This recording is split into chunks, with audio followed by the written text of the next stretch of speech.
BlueMarbleRider, a YouTube channel. Oh, okay. What's his name? Little Man, okay. So where does Little Man live? Fat man. Oh yeah? He lives over on. Okay, I live on... I've got a friend on Hideaway, lives out there, yeah.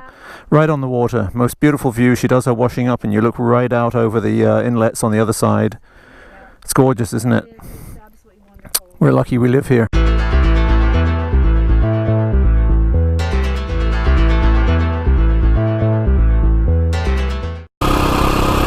Well, hello Blue Marble Riders. It's been a long time no dirt, lots of road lately.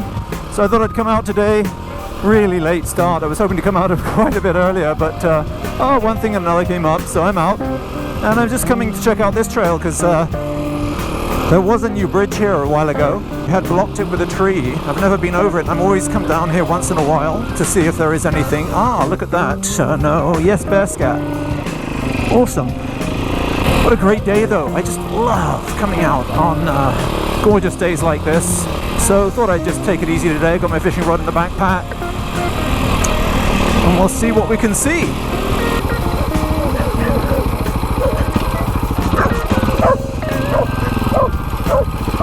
Nice dronage.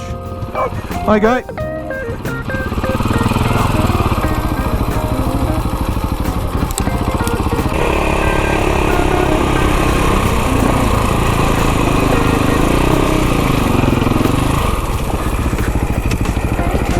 Hi there.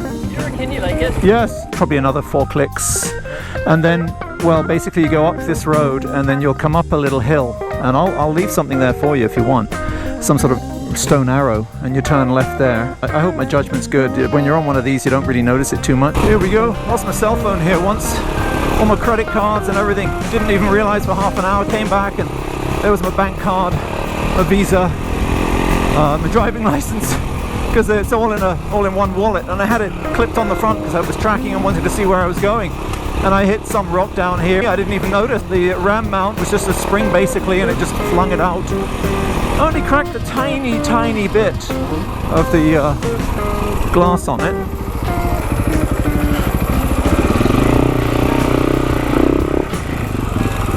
And a wash for the under tray. I guess I will be having a beer when I get home. My typical thing, nice beer and wash the bike, love it. Great way to end a ride. Hi, Husaberg. Yeah, thank you.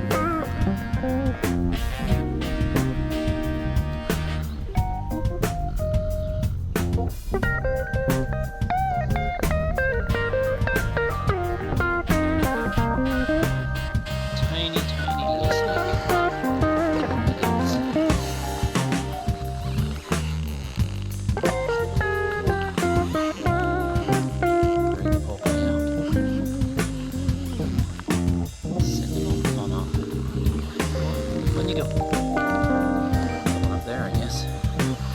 Mummy.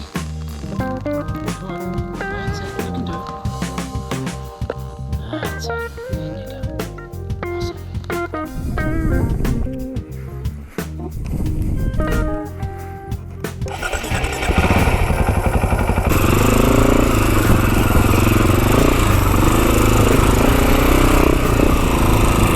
Lost my mic cover, don't know where that went.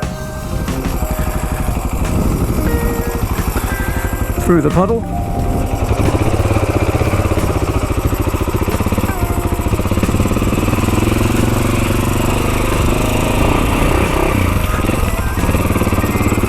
Oops, let me go to check my other camera. I think I just nearly dropped it off there. Keep forgetting it's right behind me.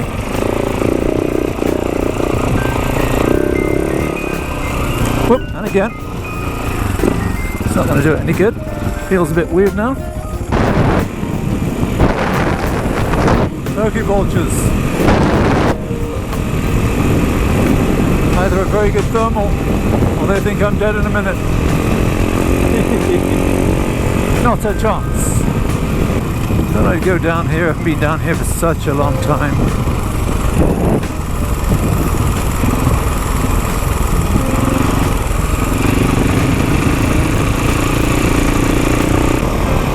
Forgetting about that damn camera. supposed to keep right because that's the way you ride out here, but pretty hard to do that with the camera on the right.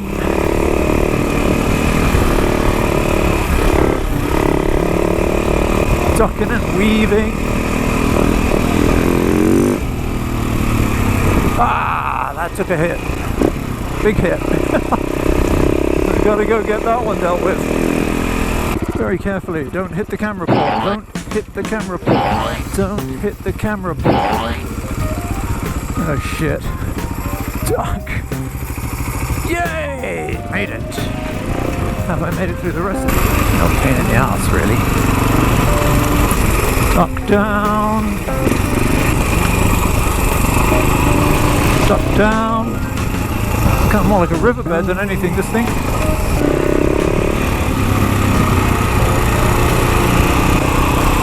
Oops, taking some hits. And here I am going up Red Rock Hill. I love this hill. It's a great hill to ride up. Very technical. You never know what you're going to get. Boulders all over the place. And you get up to the top, you're in the foothills, which is beautiful as well. Unfortunately, they are starting to really develop it now, and they put lots of different wells, and now actually a reservoir too, which I'll take you to in a minute.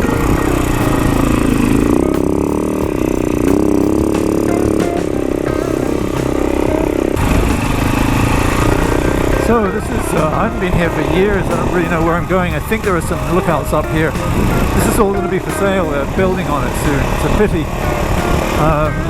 Seeing lots of wildlife out here, what they call night jars or night hawks. Night jars in England, night hawks over here. Bears, cougars, you name it. It's out here, but unfortunately, not sure where that goes. Not sure where this goes.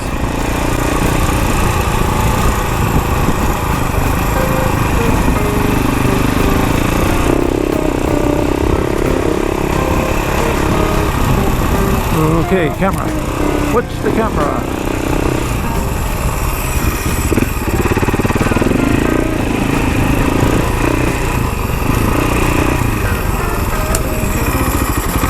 Oh, that was a big hit. Oh, great. Here we are again. See if I can get that out of my way. There we go. Oh yeah. Right, I remember this.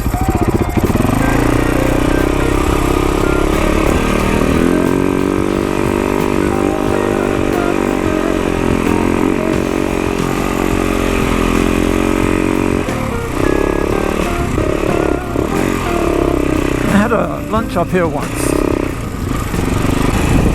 God, my memory's good. There we go, there's a vista. Let's park down here in the shade.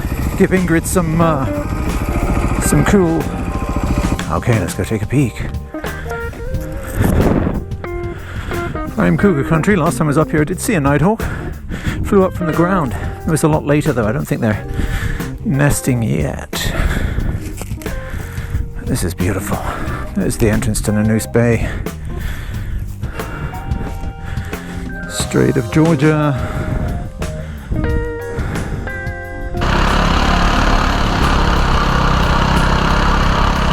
In a minute, this is where my camera makes an ass of itself. I've swapped around and put my GoPro on the back mount one there, which is fantastic, much clearer, and I put the Coleman on the back of the bike. But as you'll see, it suddenly starts to swing around and you're getting a lot of ass cam. It's not a pretty sight, I'm afraid, with all that distortion. I mean, I'm telling you right now, my ass looks better than that.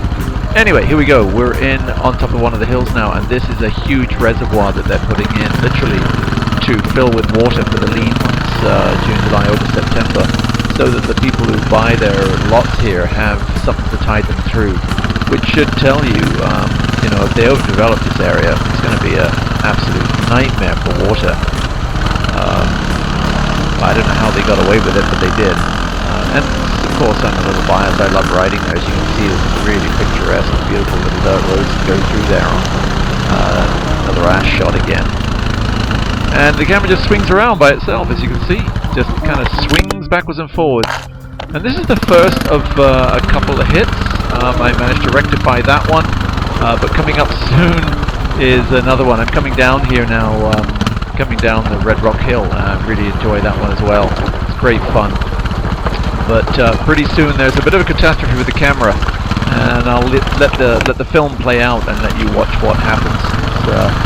It was fairly alarming when I discovered some kilometers later that, well, I was missing a $500 camera. I'll leave it at that.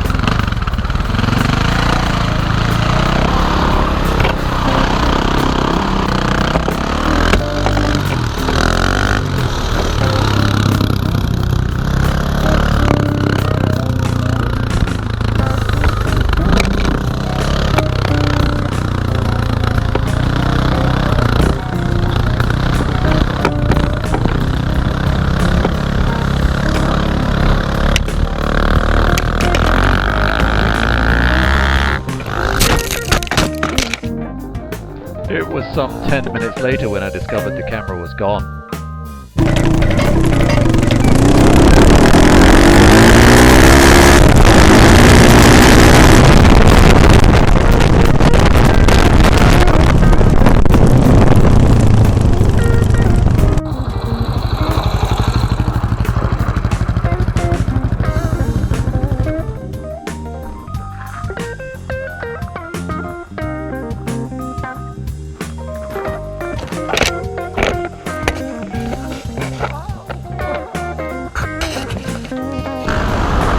Yeah, that was genuine jubilation that I found that camera.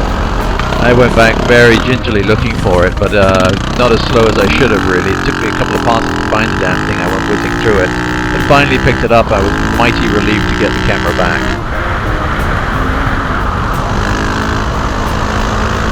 That was a hell of a trip. Great fun, but 1,000,001 things that went wrong. Starting with losing both cameras 2 different times. My mic foam has come off, so I'm not sure exactly how this is going to sound. Oh, I love that.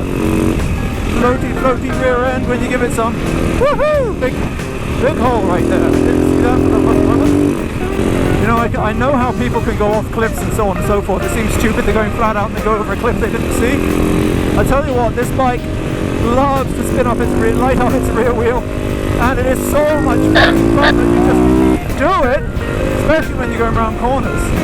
And Jesus Christ, you know, you come out of a corner and there's another corner, and if you're going too quick, no amount of Brembo braking is going to stop you. I'm shouting at the mic, and excuse me if I'm coming over really loud for you guys, but I can't hear myself talk at all, which is lovely because I love the stock pipes Husaberg put on there. They are obnoxiously loud. Whoa! Just tilt her and rock the throttle. Holy there we go. So on a ride that started with a donkey, literally, or was it an ass? I don't know. Anyway, started with a donkey or an ass. Very nice. And I've lost 2 cameras, caught no fish, and realised I had to do the valves on the Berg. So it was a nice ride, but I think I'll have to lay the Berg up for a bit now. Start every night taking a bit off her, get her stripped down, get the top open, and get some shims in there. She's tapping away quite a bit now, and like I said, better loose than tight, which is what it is. I mean, an engine that sounds tappy like this is perfectly safe, just a little underpowered, and although I'm freaking glad of it right now, this thing is very, very peppy, but too tight and they run like a sewing machine, and you're in trouble because valves naturally tighten as they wear. They don't loosen, folks, they tighten absolutely 100%. So these haven't moved in a while, but they are getting louder, and I did check them a couple of months ago, and it wasn't really, it was just in specs really, just on the largest possible spec, so I should really do them. The trouble is the Husaberg KTM shims will take me all the way down to the minimum, and I don't like that either, so I I think I'm going to go get the Harley Davidson shims, which are in half sizes, and that'll be perfect. We'll set her right up in the middle. Maybe a little more noise than silent, but safe, better safe than sorry, I think. What do you think? Well, once again, guys, thank you very much for watching. Don't forget to like, share, and subscribe. This is the Blue Marble Rider, out.